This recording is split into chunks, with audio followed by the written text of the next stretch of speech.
There it is. Probably the most iconic bass of all time, the Fender Precision bass. Right. Coming before the Jazz and everything else. Split pickup obviously was 57 and on. And this is a 65, this one. I want to say it's a very early 65 because it has clay dots. 65s generally had pearloid dots in them. This has got a clay dot like you would imagine a 64 and earlier would have. So this bass also, like the other two, the two Jazz basses we discussed, is not entirely original. This is a crazy story. I don't know if we have time for it. I'll try to dumb it down a little bit. Okay. Okay. A friend of mine found this bass, this body, with another neck on it at Guitar Center. And it had Jazz bass pickups crudely chopped into it too, all right? It had the original pick guard. It had no finish on the body. And it had a 72 precision bass A neck on it. That was a narrow spacing. Yeah, narrow spaced at the nut. So it was a Frankenstein of sorts, and he bought it, and I was really envious of it. I thought, hey, that's really cool. It sounded great. There was something, you know, messed up about it, but at the same time, it was cool.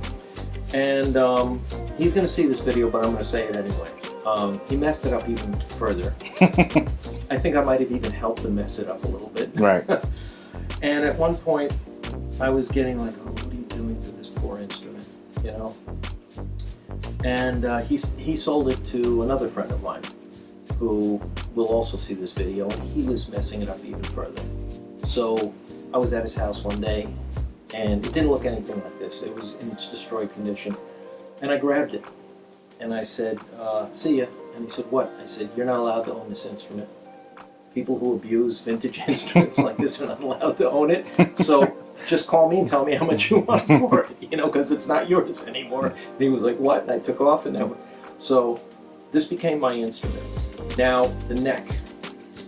I was at a store, it was a little mom and pop store right around the corner from this particular Guitar Center, and I saw this neck on a plywood body with a big humbucking pickup and this bridge. And I looked at the neck and I said, oh, it's got clay dots. It's an old vintage P-bass neck that's been screwed up. The headstock was cut. It was cut off. It looked like a Parker fly. It was terrible. Wow. I said, somebody really messed this thing up. And I said, where'd you get this neck? And where'd you get this crazy bass? He goes, well, some guy came in and he had the other half of it, which was messed up with another neck on it. I go, oh, he had the other half of the bass. What did the other bass look like? He said it had two DiMarzio, the cream white, right. DiMarzio pickups. Right? The original old DiMarzio pickups, which are great pickups, but they're messed up in here. I go, did it have a maple A neck on it? He goes, it had a maple precision bass. I said, oh. I said, I know the guy who had that. Actually, this happened before I took this from Carl. All right, so I'm getting my chronology messed up. But anyway, I said, I want that neck. He said, okay, well, I want the pickup. I said, well, I want the bridge. He said, well, they want $150 for this thing. It was a piece of junk. It couldn't be played. And he said, I'll tell you what, we'll split it, and you take the neck and the bridge, and I'll take the pickups. All right, so I took this thing home. I said, I found the neck from this Frankenstein bass, the original neck. So, of course, I went to work rebuilding. I rebuilt the headstock, so that is the headstock completely rebuilt from what it was before. I matched wood. Wow. Really, really got it. And I used actually my Jazz bass headstock for the template. It's the same shape, Precision Jazz. So I used my 64 Jazz, as always, as the template for everything. It's a template for life. Anyway, so did all that, got it all back together, raised the neck pocket was routed down, so I had to raise that up. I had to fix that.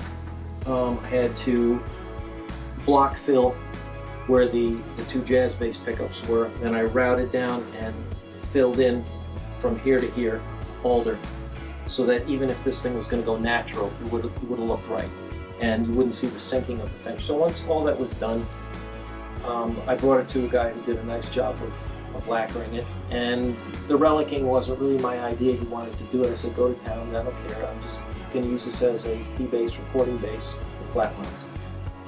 And after all was said and done, it's a rescue bass. The pickguard was also messed up too.